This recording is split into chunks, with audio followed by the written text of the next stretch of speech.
Hello and welcome to Ahead of the Curve, the podcast from Acadia, where we take time to get under the skin of the risk, margin and collateral industry, to dig deep and present topical perspectives and insights on this hugely important sector. In this special edition of Ahead of the Curve, we welcome back Acadia's own Head of Industry and Regulatory Strategy, John Pucciarelli, as guest host. John sat down with Scott O'Malley, CEO of the International Swaps and Derivatives Association, or ISDA. Their conversation covered ISDA's recent annual general meeting, the road to phase 6 of Uncleared Margin Rules, and the future of collateral management. So John, over to you. Scott O'Malley, welcome back, my friend. How are you? Oh, great. It's good to be back. Yeah, I think you might be, and I didn't do a full reconciliation of this using an industry term, but I think you are our only return guest outside of our, Acadia personnel. So you're in your own Fabulous. Company. So yeah, welcome back. It's great to have you back. And I think the last time we spoke was over a year ago when you came here, and that's kind of when the Biden administration was just getting started. We talked about the agenda that was on tap for them.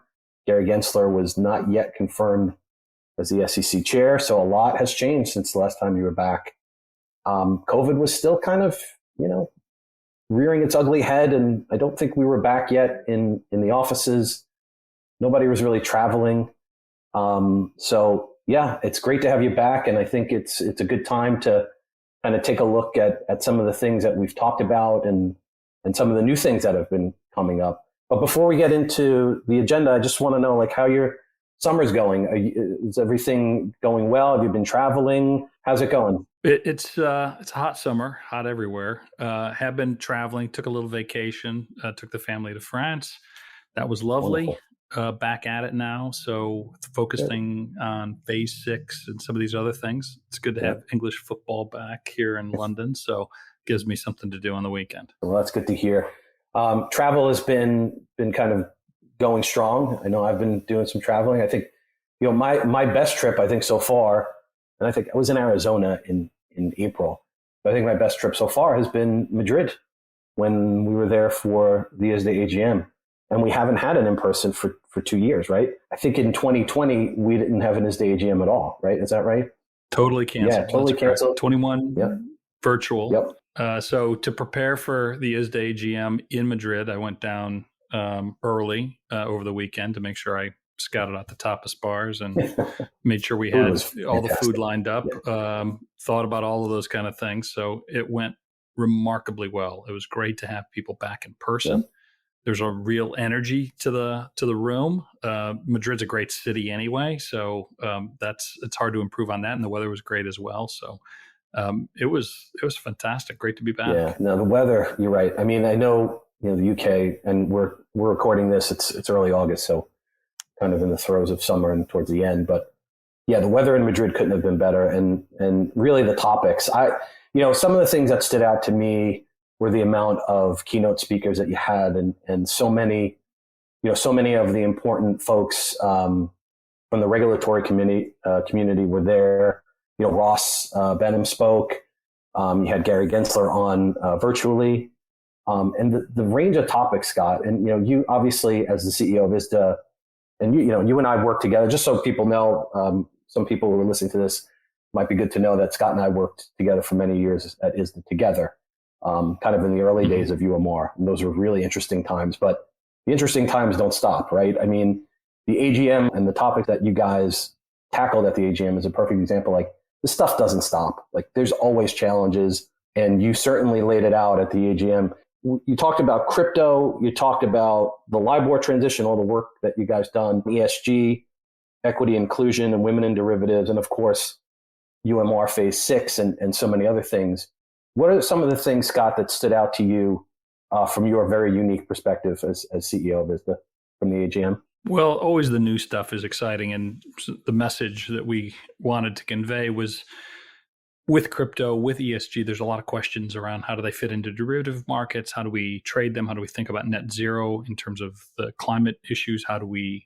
What is the institutional play for crypto? So we wanted to help clarify that. So the message was bringing clarity to the chaos, and there is a lot of chaos, and it's increasingly chaotic in the crypto markets.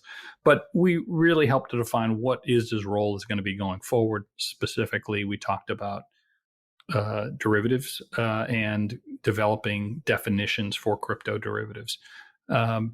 Really working on unpacking those key questions around how do we deal with a fork in the code? How do we deal with settlement? How do we deal with valuation? These are just fundamental, important things to you when you have a 24/7 trading market. When do you take a valuation? When do you take settlement?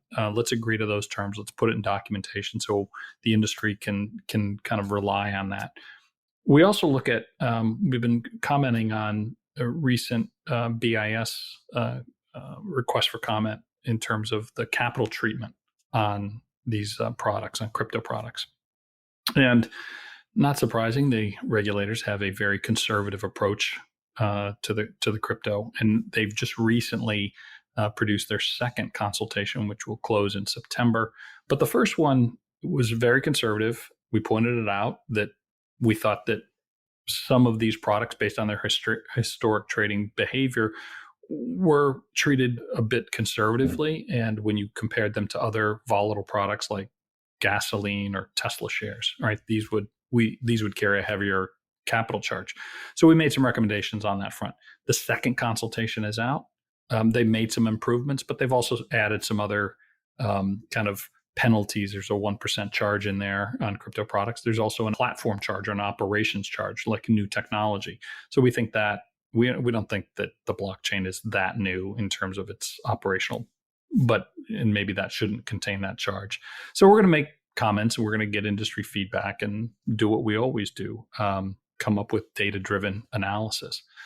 On the ESG front, the work that we're doing there is, again, working on legal definitions, developing templates for the voluntary carbon markets and for sustainability-linked derivatives, working to unpack how they fit into a net zero strategy and how they will also fit appropriately into the European regulatory taxonomy for climate.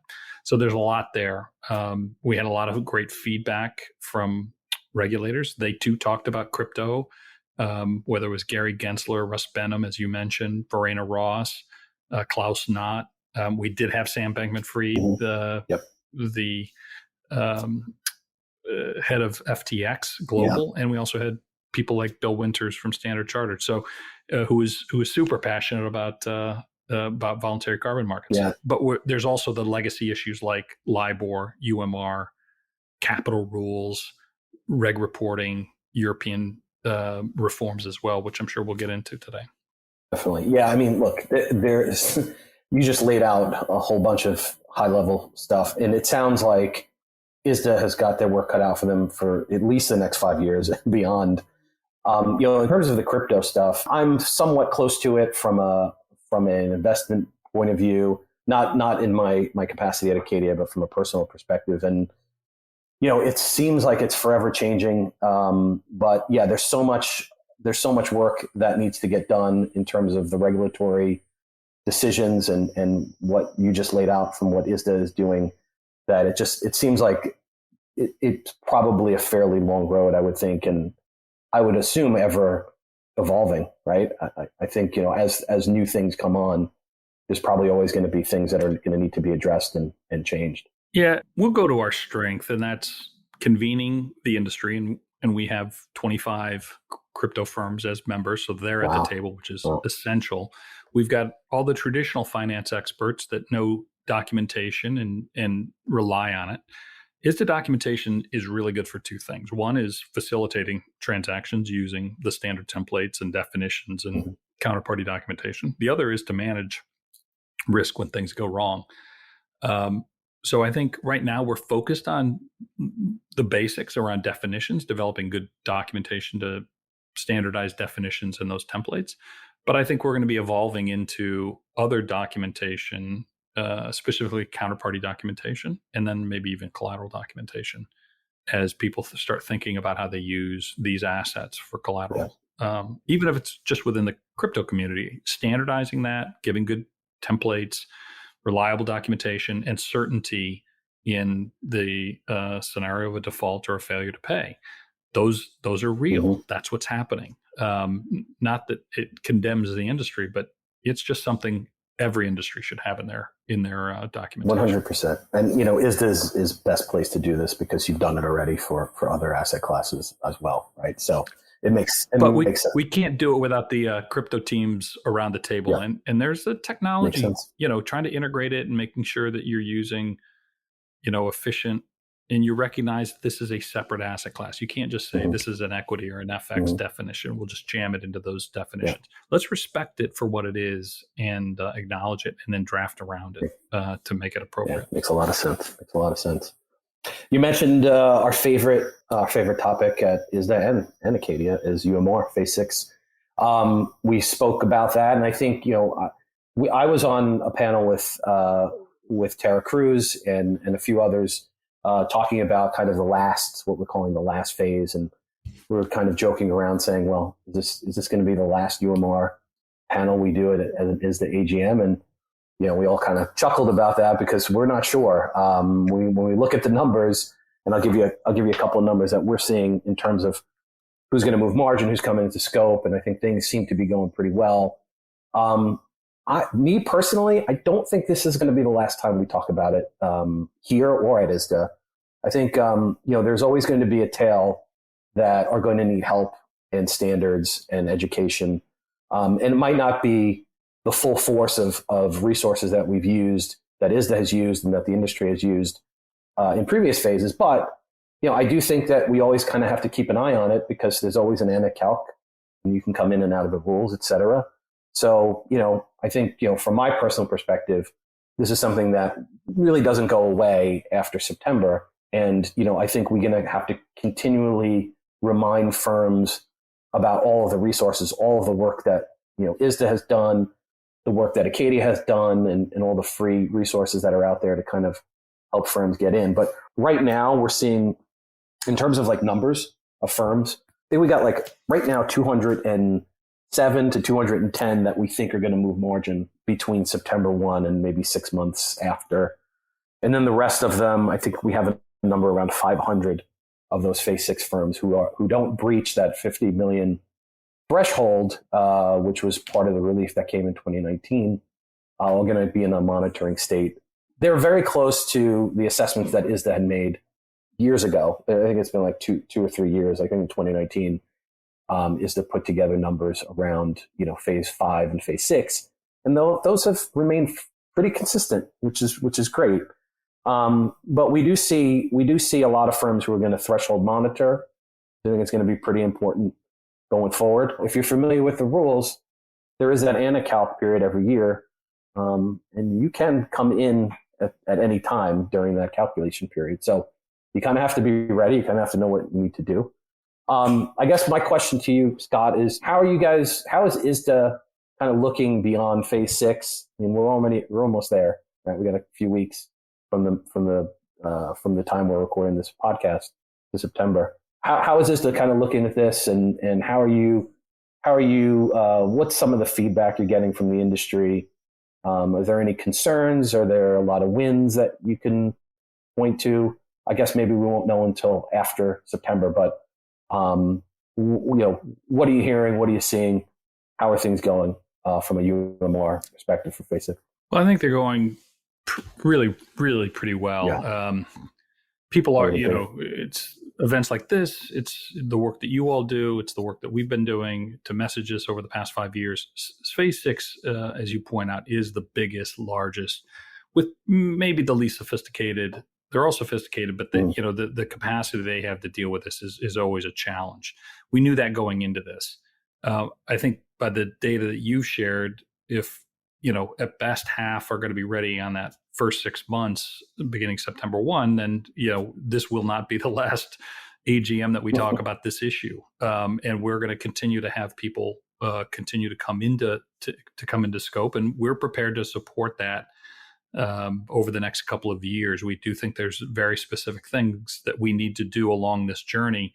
As you mentioned, the IM monitoring for legal entities that are in scope will continue, and we have to support that to do those ANA calculations. We do think that along the way that we're going to have a lot more explaining to help those who are on the tail end of this process continue to come into scope and be ready. And not to oversimplify it, but there are three basic things, right? There's the legal documentation that you have to have in place. There's the getting your model, deciding your model and preparing your model and being able to exchange and utilize it effectively. And then there's the operational integration. That's making sure you have the custodian accounts and all of the wires connect to where they need to be, and you've tested it and it works. So the documentation is always the first step. And if you go to the ISDA Margin Info Hub that we launched back in July of 2019, there's great resources, standard operating procedures that we've developed and worked through with the industry that can be used and help guide people. There's some documentation there that is essential for counterparty negotiations. And I'll just share a number. You had some good numbers, so I'm gonna double down on that, and I'm gonna really put some big numbers out there. So there have been not over, but 180,440 downloads of resources from the ISDA Margin Hub since July of 2019. That's incredible. So that's just people consuming information, learning about it, using documentation, et cetera. Mm-hmm. And since 2021, when we started focusing on going from phase 5 to phase 6, in September, we've had 13,500 entities that are getting, pulling down other documentation as well. So it is a journey. They need to get ready for this. Yes, they may be doing monitoring now, but they're going to have to do implementation later.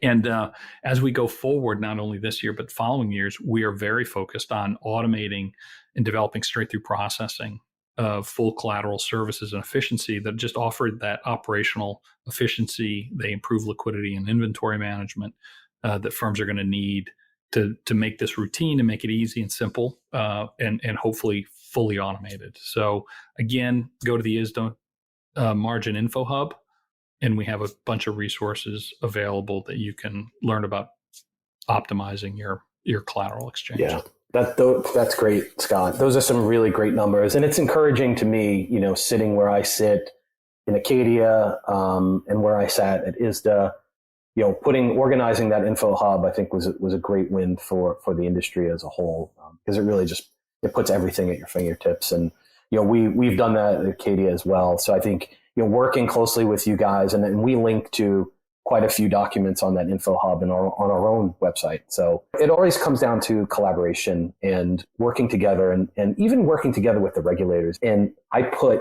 the documentation and I'll put SIMM as kind of those two big things that have, I hate to use big words and dramatic words of like revolutionary, but they really are. I know it's like it gets, we get used to it because we live and breathe it all the time. But if you really take a step back and see what we've all have accomplished, especially, what you've accomplished in running ISDA for these years, it's nothing short of miraculous in my view. And I hate to be over the top, but that's how I look at it. That's an honest viewpoint of somebody who's been living and breathing this too. So, I mean, it's a great testament, but it doesn't stop. It has to continue, because the more and more I kind of hear from firms, the more you hear those numbers and you think you've reached everybody, you haven't. There's always going to be people who will be like waking up to this. And the good thing is that there's been so much work done and it's all right there for you. So even if you're just starting from scratch, the industry has already kind of put together the playbook.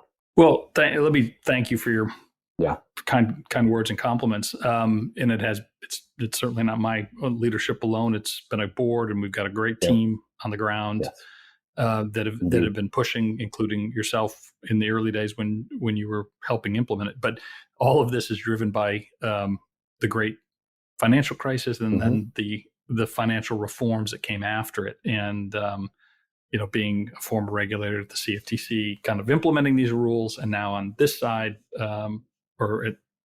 scratch that, regulator proposing and finalizing the rules, and now on this side implementing it.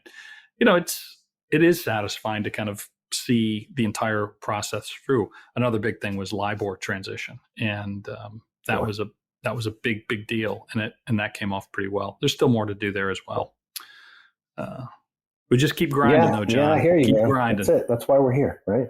If everything was working well, we'd be on the beach retired by now. But there's still more to do. Be making TikToks, man. TikToks. Yeah, I don't know if I should buy that stock or not. I'm still waiting. But anyway, kind of shifting gears slightly. I mean, we're talking about UMR, and I think everything we've laid out here hopefully has been helpful for folks who are listening to this. I want to shift gears a little bit to this the PRA letter from the Bank of England. We're talking about SIMM, and we're talking about the great success that SIMM is, and now we're kind of getting into I guess some feedback from a regulator, from the Bank of England and the Prudential Regulatory Authority under the Bank of England about this letter. And if people who are listening to this don't know what this is, this really was kind of a letter that was drafted in the end of June, and it was directed, and it says, "Dear Chief Risk Officer." So it was I guess directed to chief risk officers at the major banks. And it was titled "The PRA's Review and the Use of SIMM Model and Some Conclusions that They've Put Together." And kind of, they talk about COVID-19 pandemic and the Archegos default and, the turmoil in the Russia-Ukraine crisis, et cetera, as I guess part of the reasons why they're looking into the things like SIMM.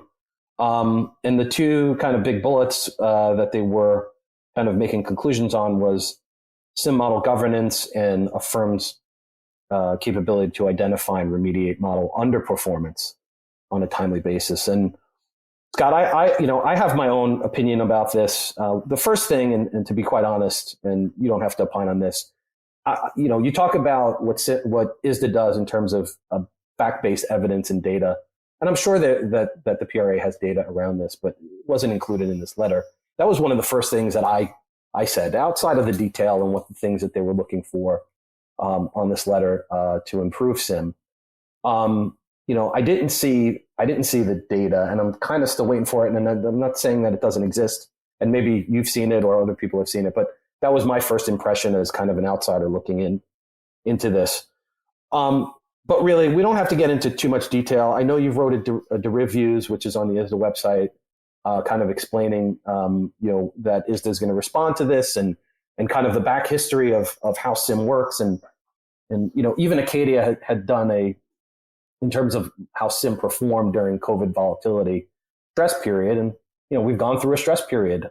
This might have been the first stress period real time that SIMM has gone through. And SIMM performed as designed, which was, being non-procyclical, and it was conservative enough to capture risk. I mean, I think there was a few things that we pointed out in the equity asset class, in the commodities asset class, that might need kind of some things to look at. But overall, the model worked, right? From our vantage point, and we have 99% of the trades going through Acadia, so we can see it all. What's your take on this? Is this something that ISDA's obviously ISDA's going to respond to this, and I think the timing of it was kind of questionable too. I mean, we have Phase 6 coming. Our Acadia's, we haven't heard any kind of questions from Phase 6, but generally speaking, when we talk to our Phase 6 working group, there's no sense of discouragement in using SIMM because of this letter. Everyone knows it's the standard. Everyone knows that it works, and everyone kind of appreciates that there's a robust governance framework and a back test that happens at ISDA. But what's your take on it? How ISDA plans to respond to it, and are there things that are going to happen afterwards that you may have to change, or just what's your opinion on this entire letter? First of all, whenever a regulator, certainly the UK PRA sends you a letter, or risk officers a letter, that they have questions about your product or the solutions that you've been working towards, you take it very seriously, as we are taking this set of questions very seriously about making sure that SIMM is appropriate. We have not seen data, and we would be as interested in it as anyone to look at the data and look at the concerns. As you pointed out, there is probably a concern they raised Archegos they raised, Pandemic, Dash for Cash. It's the other factor is who is in phase 6. And I think some of the concern may be that there are some very directional firms that that could pose some additional challenges to this model. So let's address that. So it's important to keep in remind everyone that SIMM and the risk thresholds in the model have been implemented since 2016 and consistent with the BCBS IOSCO margin requirements for non-cleared trades. It has been tested, as you noted, and updated several times to make sure that it meets the regulatory requirements on a worldwide basis. This is a global model that we have shared with regulators, again, consistent with the BCBS IOSCO standards, and made sure that they're very comfortable with it. They understand what's in it, the data behind it, the information, the bucketing, the risk parameters, everything about it. And we've had extensive conversations with regulators on a worldwide basis. The concern is only being raised by one regulator. Yeah. We want to make sure we address it and we think about its global application as well, because this model is all about efficiency, consistency, and conformity. And we want to make sure that remains kind of the hallmark, because to implement this on a global basis so everybody can exchange margin in a very timely fashion, there's certain standards you want to maintain and complete. You want high standards, of course, and this one has demonstrated it.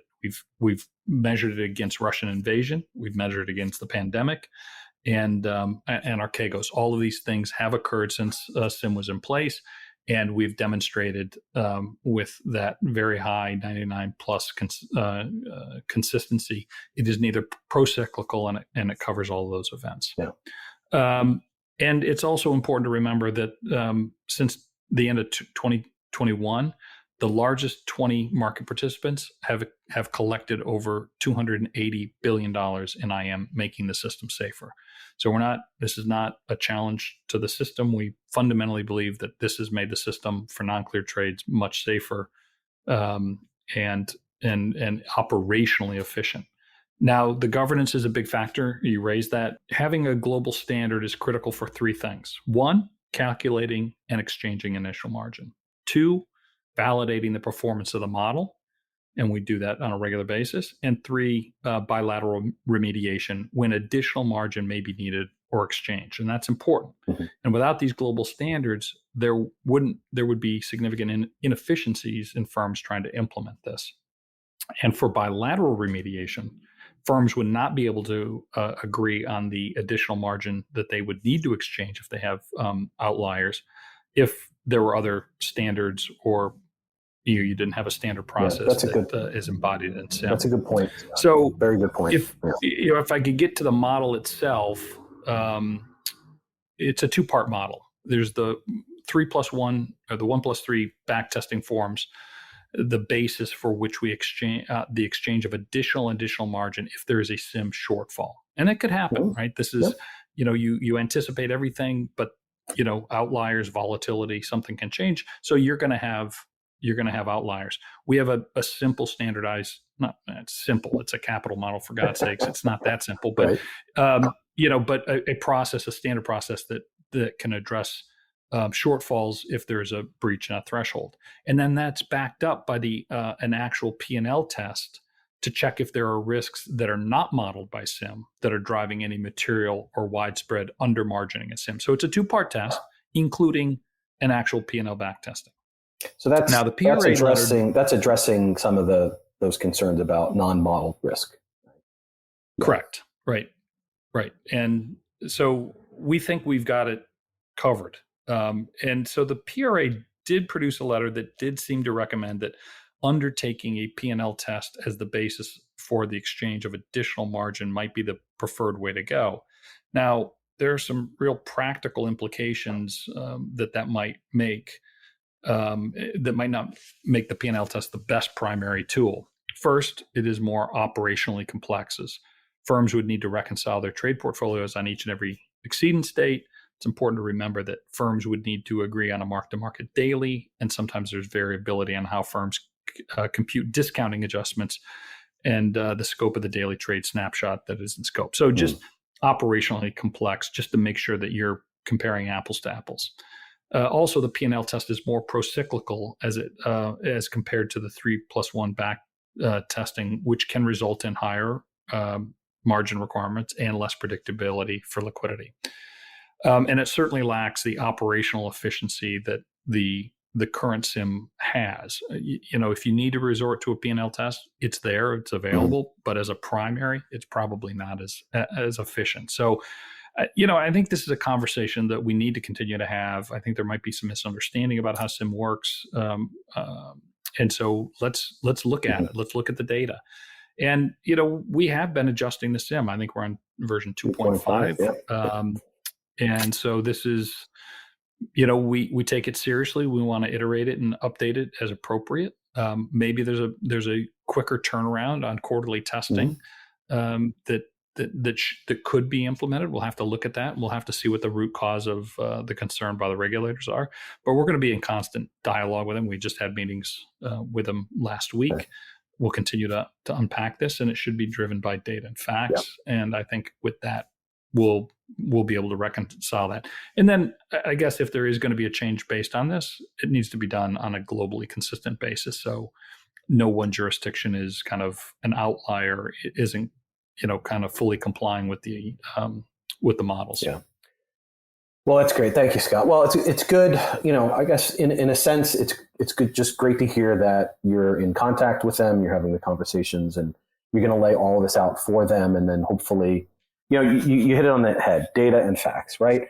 No one's opposed to pointing out shortfalls or things that can be improved. But, as long as there's data and to substantiate those things, then, you have the conversation, see where it comes out. But I think first and foremost, like you said, you kind of laid out quite a bit of detail in terms of the governance structure and the history of SIMM.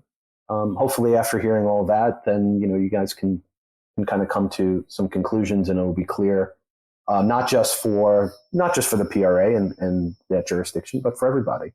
We look forward to seeing, from an Acadia perspective anyway, we'll look forward to seeing what some of the outcomes of those conversations will be. Well, Scott, I think you and I could probably continue talking for more hours, but we won't. I think we've covered quite a bit. I want to thank you so much again for joining us ahead of the curve. Thank you for your time. The ISDA AGM, we talked about Madrid. It's going to be where next year? Can you say? We're going to Chicago. Right. Take it back to the USA, Midwest. It'll be the middle of May, I think the 9th through the 11th in 2023. So we look forward to seeing everyone there. Windy City. It's one of my favorite cities in the world. I was just there recently, and there's no shortage of food and pizza and all sorts of good stuff and fun. So I'm looking forward to it. Hopefully we'll see more folks there. I guess you can go to the ISDA website to get more details on that. Yeah. Thanks a lot, John. Really appreciate it. I'm already looking for my three-peat performance on the podcast. We're going to get you back here. Don't worry about it. I'm sure I'll be calling you in a couple of months. Thanks again, Scott. It was a pleasure talking to you. Thank you. Thank you. And that was Acadia's John Pucciarelli speaking to Scott O'Malia, CEO of the International Swaps and Derivatives Association. Thank you for listening to Ahead of the Curve. We'd like to know what you think, so please do get in touch and share your thoughts. And you can find out more about Acadia by going to acadia.inc. But until next time, it's goodbye.